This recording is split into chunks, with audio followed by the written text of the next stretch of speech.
तो कल तक के लेक्चर में हम लोगों ने डिस्कस कर लिया था शॉर्ट कॉलम, लॉन्ग कॉलम और इंटरमीडिएट कॉलम क्या होता है, ठीक है, और उसकी पर्टिकुलरली फेलियर कंडीशन कैसे होती है, ठीक है। अब नेक्स्ट जो टॉपिक है वो आता है कि एनालिसिस कैसे करेंगे, ठीक है, कॉलम्स की, ठीक है, एनालिसिस ऑफ कॉलम, ठीक है। तो हमारे पास तीन टाइप्स के कॉलम थे, ठीक है। फर्स्ट था आपका शॉर्ट कॉलम, ठीक है। दूसरा था आपका इंटरमीडिएट कॉलम,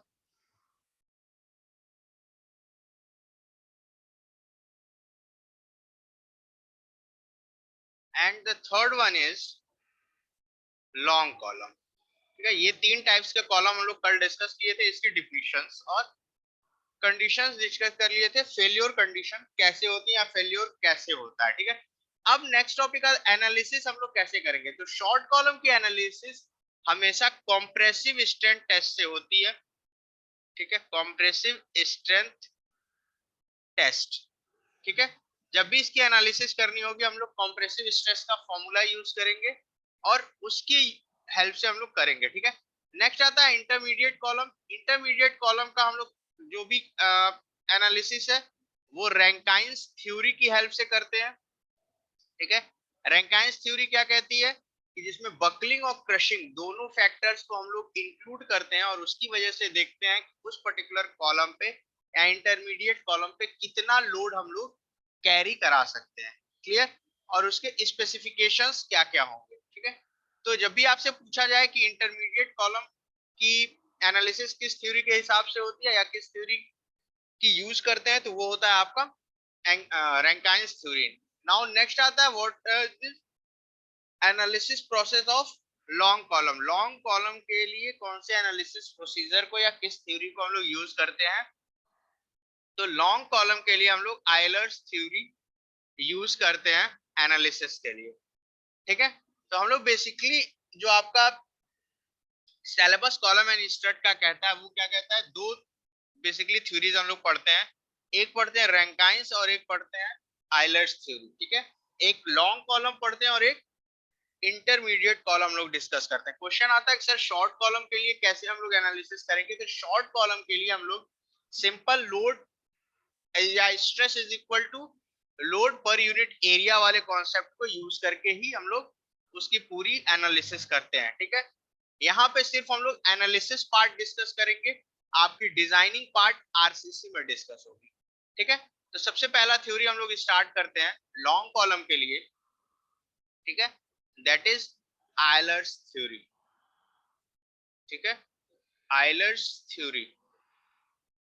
तो सबसे पहले सभी लोग जानते हो कि कोई भी थ्योरी स्टार्ट होती है तो उसमें कुछ एजम्पशंस हमारे पास गिवन होते हैं, ठीक है। कोई भी आपकी सोम में या किसी भी कॉन्सेप्ट को पढ़ते हो या किसी भी थियरी को पढ़ते हो तो हमारे पास कुछ एजम्पशंस दिए होते हैं। तो सबसे पहले हम उन एजम्पशंस को वन बाय वन देख लेते हैं। सबसे पहला एजम्पशन है हमारा material is homogeneous isotropic and linearly elastic. Material is homogeneous isotropic and linearly elastic,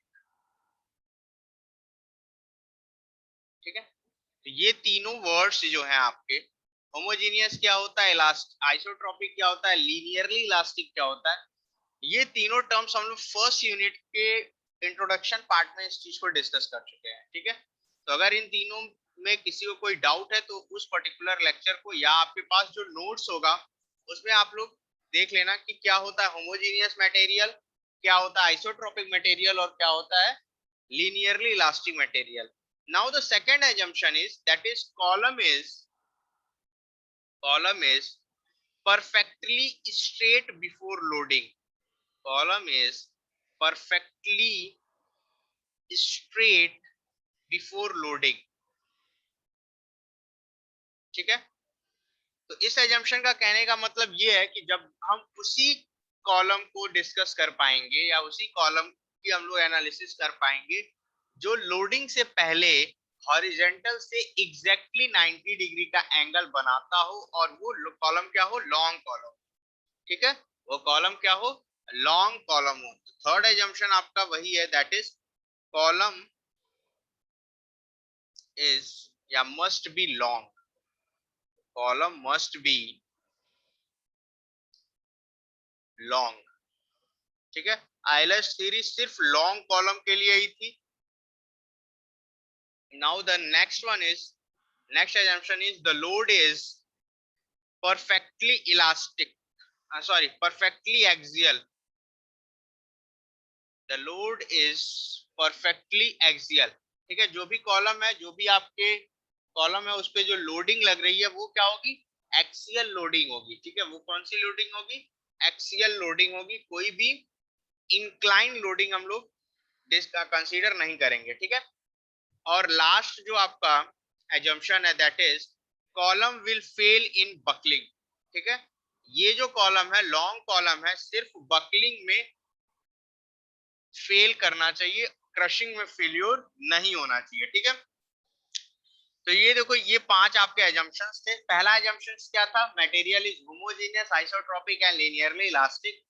material जो होना चाहिए कॉलम का, कॉलम जिस मटेरियल से बना हुआ वो क्या होना चाहिए, होमोजेनियस होना चाहिए, आइसोट्रोपिक होना चाहिए और लीनियरली इलास्टिक होना चाहिए। सेकंड एजम्पशन क्या है कि column is perfectly straight before loading. जो कॉलम है आपका वो एग्जैक्टली 90 डिग्री का एंगल बनाए, किसी अदर एंगल पे वो नहीं होना चाहिए, कोई भी उसमें बकलिंग या डिफॉर्मेशन नहीं होना चाहिए।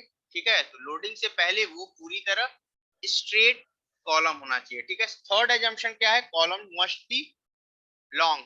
वो कॉलम क्या होना चाहिए, लॉन्ग कॉलम होना चाहिए। ठीक है, now the fourth one is the load is perfectly axial. ठीक है, जो लोडिंग है आपकी कॉलम पे, जो लोडिंग लग रही है वो क्या होना चाहिए, एक्सियल लोडिंग होनी चाहिए। ठीक है, क्या होनी चाहिए, एक्सियल लोडिंग होनी चाहिए। Now the fifth one, the column will fail in buckling.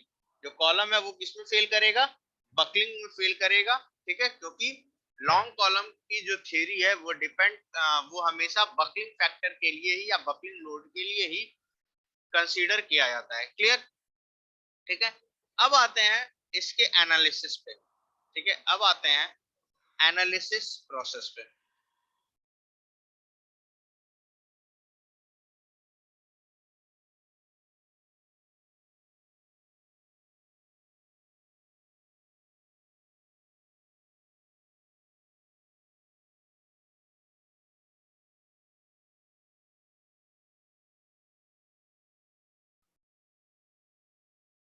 Suppose ये कोई एक कॉलम है, ठीक है, और इस पे एक लोड एक्ट कर रहा है, that is P. Axial load act कर रहा है पी, और ड्यू टू एक्सियल लोड ये आपका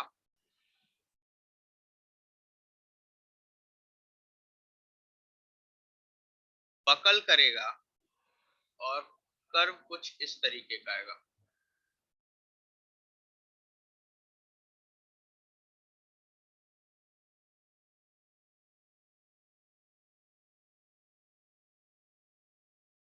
ठीक है, इस तरह का कुछ कर्व बन रहा है।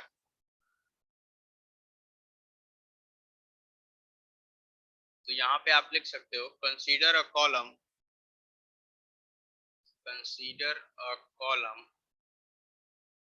whose length is L। यहाँ से यहाँ तक इसकी लेंथ कितनी है, L है। Carrying N axial load of P, carrying axial load of P। ठीक है, तो अब एक चीज ध्यान दो, सपोज ये आपका डिस्टेंस y हो गया। ठीक है, तो ये जो सेक्शन लिए हुए हैं, इस पर्टिकुलर सेक्शन पे अगर हम मोमेंट निकालते हैं, इस पर्टिकुलर सेक्शन पे अगर मोमेंट निकालते हैं, तो mx इज इक्वल टू क्या आएगा, mx की वैल्यू कितनी आएगी, mx की वैल्यू कितनी आएगी, minus P into Y, M X की वैल्यू कितनी आएगी माइनस पी इंटू वाई, और ये लिख सकते हो M plus P y is equal to 0, और इसको ये भी लिख सकते हो E I D two Y by D x square plus P y is equal to 0, क्योंकि हम लोग जानते हैं कि अगर मोमेंट है आपका तो स्लोप एंड डिफ्लेक्शन इक्वेशन में m की वैल्यू क्या थी आपकी, m is equal to E I D two Y by D x square. ठीक है, तो ये m की वैल्यू यहाँ पुट कर दिए, इसको फर्दर सॉल्व करते हैं हम लोग, तो ये इक्वेशन बनेगा D two Y upon D x square plus P upon E I into Y is equal to 0, ये हो जाएगा आपका इक्वेशन नंबर 1। ठीक है, तो ये क्या है आपका एक डिफरेंशियल इक्वेशन है, ये आपका क्या है एक डिफरेंशियल इक्वेशन है। इस डिफरेंशियल इक्वेशन को अगर हम लोग सॉल्व करते हैं, ऑन सॉल्विंग इक्वेशन 1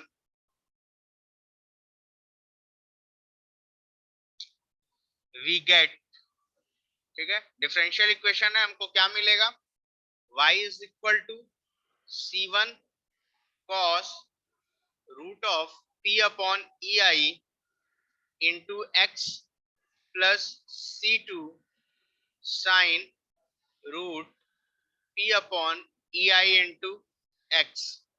ठीक है, ये हमारा हो जाएगा y के फॉर्म में सॉल्यूशन इक्वेशन 1 का। ठीक है, अब यहाँ पे एक क्वेश्चन तुम लोग को दिक्कत होगी कि x क्या है। ठीक है, तो यहाँ पे एक्सिस ये जो डिस्टेंस है ये आपकी x है, ये डिस्टेंस क्या है आपकी x है, और x पे आपका जो डिफ्लेक्शन आ रहा है वो कितना है y है। क्लियर? ठीक है, तो सॉल्यूशन हो गया। अब नेक्स्ट हमारे पास क्या है कि C1 और C2 दो कांस्टेंट है, तो इन कांस्टेंट की वैल्यू फाइंड आउट करने के लिए हम लोग क्या करेंगे बाउंड्री कंडीशन यूज करेंगे। तो बाउंड्री कंडीशन देखो, अगर x की वैल्यू 0 है तो y की वैल्यू भी क्या है 0 है, x की वैल्यू l है तो y की वैल्यू भी क्या है 0 है। ठीक है, तो बाउंड्री कंडीशंस हमारे पास क्या क्या है,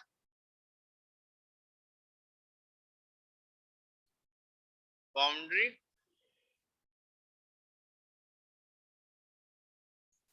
कंडीशंस दैट इज फर्स्ट क्या है x is equal to 0, y is equal to 0। ठीक है, एंड सेकंड बाउंड्री कंडीशन क्या है x is equal to l, y is equal to 0। तो इन दो बाउंड्री कंडीशंस को हम लोग पुट करेंगे अपना इक्वेशन नंबर 2 में, और यहां से हम लोग C1 और C2 की वैल्यू फाइंड आउट करेंगे। तो यूजिंग बाउंड्री कंडीशन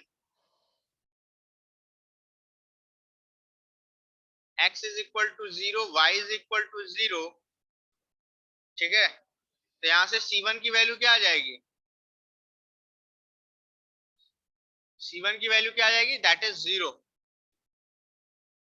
ठीक है, and second boundary condition use करो that is x is equal to l, y is equal to 0।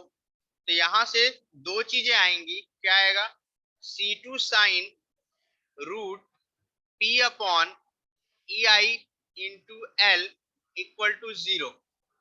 ठीक है, अब या तो C2 0 होगा या तो ये वैल्यू 0 होगी, तो यहाँ पे हम अज्यूम करते हैं that is sine upon p upon E I into L equal to 0 है। क्यों? क्योंकि जो कंडीशंस है आपकी कॉलम कंडीशंस है उस केस में ये वैल्यू 0 हो सकती है, कांस्टेंट आपका कुछ ना कुछ होगा, नहीं तो वो पूरा डिफ्लेक्शन क्या हो जाएगा 0 हो जाएगा। अगर C1 और C2 दोनों वैल्यू 0 हो जाएगी तो पूरा डिफ्लेक्शन आपका क्या हो जाएगा 0 हो जाएगा। इसलिए C2 को यहाँ पे कुछ ना कुछ पॉजिटिव वैल्यूज या न्यूमेरिकल वैल्यू आएगी, और उसके बाद से आपका जो सेकेंड टर्म है दैट इज साइन वाला टर्म है वो वैल्यू क्या होगी 0 होगी। तो अगर ये वैल्यू 0 है तो इस इक्वेशन को सॉल्व करो तो हमको क्या मिलेगा that is p upon E I into L equal to n pi. ठीक है, सिंपल ट्रिग्नोमेट्रिक है, n पाई हो गया, यहां से स्क्वायर कर दो that is p is equal to n square pi square E I upon L square, P की ये वैल्यू मिलेगी। ठीक है, उस फर्दर इक्वेशन को सॉल्व करोगे जो हमारे पास ये ट्रिग्नोमेट्रिक इक्वेशन बना था। ठीक है, sine root P upon I into L equal to 0, और साइन की वैल्यू 0 है तो कब कब 0 होती है, एन पाई पे 0 होती है। ठीक है, where N is equal to 1 2 3 4 5 6 7 8 9 10 जितना भी होगा। ठीक है, तो आपकी p upon E I into L की वैल्यू क्या हो जाएगी, n इंटू पाई। अब क्या करोगे, दोनों साइड स्क्वायर कर लो तो p की वैल्यू फाइंड आउट हो जाएगी, that is n square pi square E I upon L square. ठीक है, where where n is the number of buckling loops। n क्या है आपका, नंबर ऑफ बकलिंग लूप्स है। अब बकलिंग लूप्स क्या होता है, जैसे कोई कॉलम दिया हुआ है, ये हमारे पास कोई कॉलम है और यहाँ पे सपोर्ट्स लगे हुए हैं इस तरह।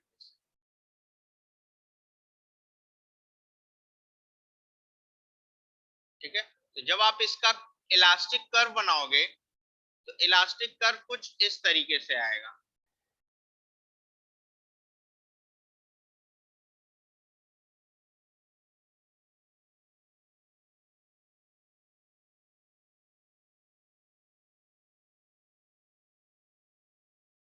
ठीक है, तो यहां से लेके ये डिस्टेंस, ये एक बकलिंग लूप हो जाएगा, ये आपका सेकंड बकलिंग लूप हो जाएगा और ये आपका थर्ड बकलिंग लूप होगा।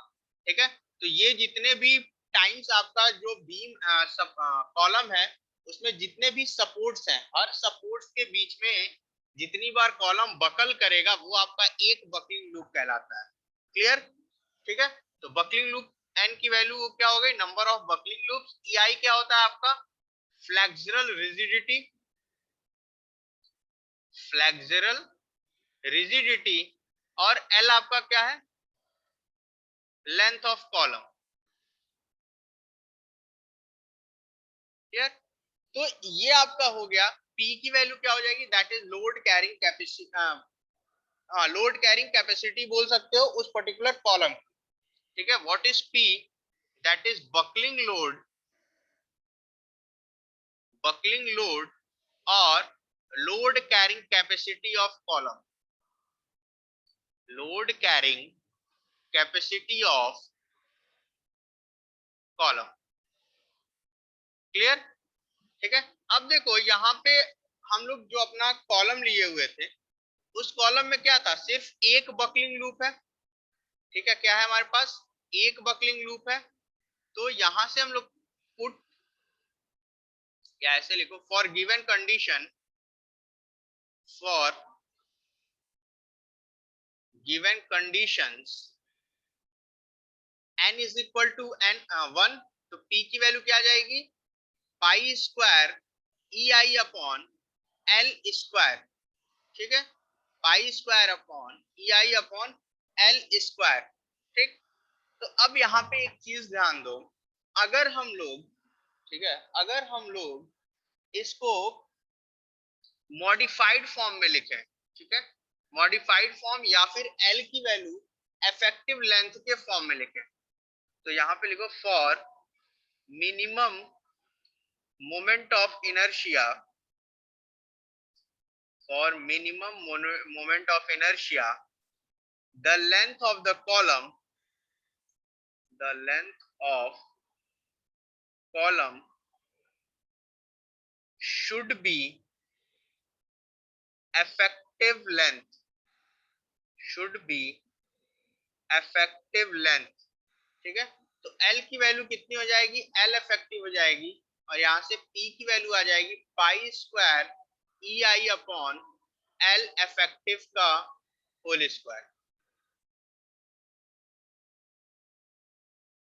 ठीक है, जब हम लोग minimum moment of inertia discuss करेंगे, ठीक है, तो वहां पे जो इक्विवेलेंट जो लेंथ होगा कॉलम का वो क्या हो जाएगा, इक्विवेलेंट लेंथ के इक्वल हो जाएगा। ठीक है, मिनिमम मोमेंट ऑफ इनर्शिया का कॉन्सेप्ट क्या है, ये देखो,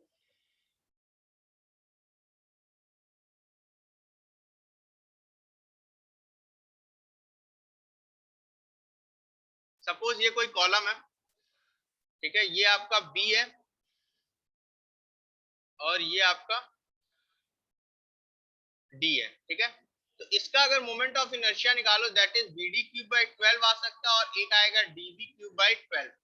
दो मोमेंट ऑफ इनर्शिया आ सकते हैं, ठीक है। एक्स और वाई डायरेक्शन को एज्यूम करो, ठीक है, क्योंकि कॉलम जो हमारा क्या है वो 3D फिगर है। तो इन दोनों में से जो मिनिमम वैल्यू होती है वो हम लोग कंसीडर करते हैं for the analysis of column. और उस केस में अगर हम लोग minimum moment of inertia case use करते हैं तो वहां पे जो एल की वैल्यू होती है अकॉर्डिंग टू आयलर्स थ्योरी वो क्या हो जाती है, एल इफेक्टिव के इक्वल हो जाती है। वो क्या होती है, इफेक्टिव लेंथ या इक्विवेलेंट लेंथ के इक्वल हो जाती है, ठीक है। ये आपका कंसिडरेशन क्या था, आयलर्स थ्योरी के अकॉर्डिंग था। क्लियर, ठीक है। तो मिनिमम मोमेंट ऑफ इनर्शिया समझ में आ गया। हम लोग बी डी क्यू बाई 12 निकालेंगे और डी बी क्यू बाई 12 भी निकालेंगे।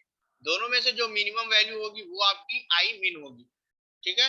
वो क्या हो जाएगी, आपकी आई मिन हो जाएगी। और उसके बाद से जो लेंथ होगा वो आपका किसके इक्वल हो जाएगा, इफेक्टिव लेंथ के इक्वल हो जाएगा, ठीक है। तो ये हमारा हो गया इक्वेशन नंबर 3।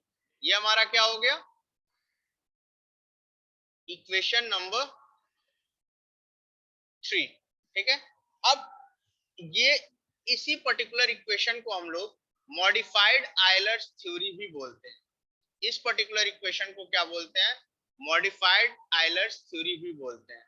तो equation 3 is also known as, equation 3 is also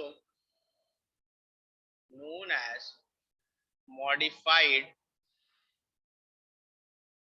Euler's equation, ठीक है। तो यहां तक स्क्रीनशॉट ले लो तुम लोग, अगर उसके बाद अभी क्वेश्चन डिस्कस कर रहे हैं।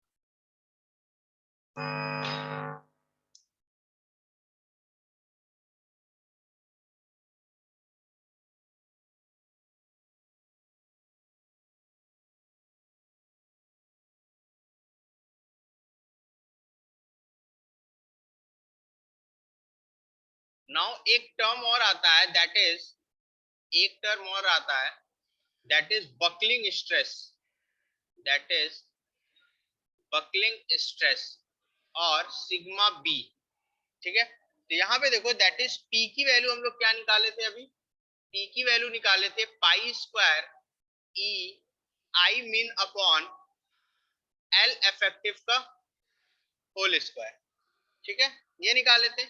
अब अगर आई मीन की value that is minimum moment of inertia लिखा जाए तो क्या होगा, ए इंटू आर मिनिमम का होल स्क्वायर हो सकता है। I is equal to A into R minimum का होल स्क्वायर हो सकता है। बेसिक कॉन्सेप्ट याद करो, क्या था आपका, A integration of y d y था, A integration of y d y था। तो अगर हम लोग सर्कुलर सेक्शन मानते हैं तो क्या हो जाएगा, आर मिन का होल स्क्वायर। यहाँ पे आर क्या है, रेडियस ऑफ गायरेशन, आर क्या है यहाँ पे, रेडियस ऑफ गायरेशन है, जो हम लोग कल डिस्कस किए थे। रेडियस ऑफ गायरेशन क्या होता है, किसी भी पर्टिकुलर मास ऑफ बॉडी को या किसी भी बॉडी के मास को अगर किसी सर्कुलर फॉर्म में हम लोग आउटर सरफेस पे इक्वली डिस्ट्रीब्यूट करते हैं और उस जो सर्कल फॉर्म होता है उसका जो रेडियस होता है वो क्या होता है, रेडियस ऑफ गायरेशन होता है। क्लियर।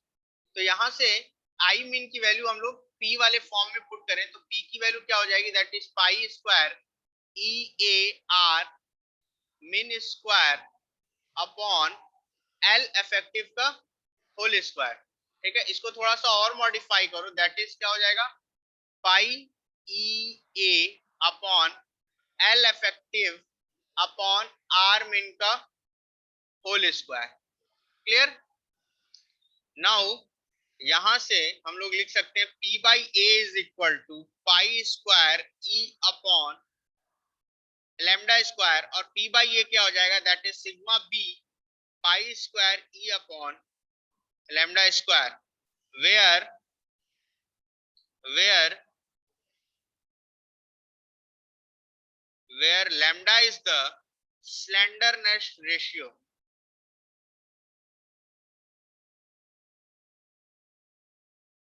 ठीक है।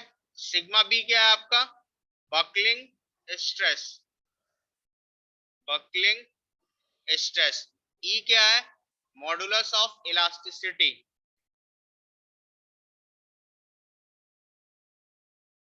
ठीक है। तो ये हो गया आपका एक formula for buckling stress. Buckling stress के लिए फॉर्मूला क्या होता है, ठीक है। तो मॉडिफाइड फॉर्म आइलर्स इक्वेशन का समझ में आ गया और आइलर्स इक्वेशन समझ में आ गया, ठीक है। तो हम लोग बेसिकली जब डिफरेंट एंड कंडीशंस की बात करेंगे, डिफरेंट एंड कंडीशन हम लोग डिस्कस करेंगे कॉलम्स की, जो हमारी 4 कंडीशंस हैं, ठीक है। तो उसमें हम लोग मॉडिफाइड आइलर्स थ्योरी या आइलर्स इक्वेशन को ही कंसीडर करके चलेंगे, तभी हम लोग को पता चल पाएगा कि व्हाट इज द इफेक्टिव और equivalent length for different and conditions,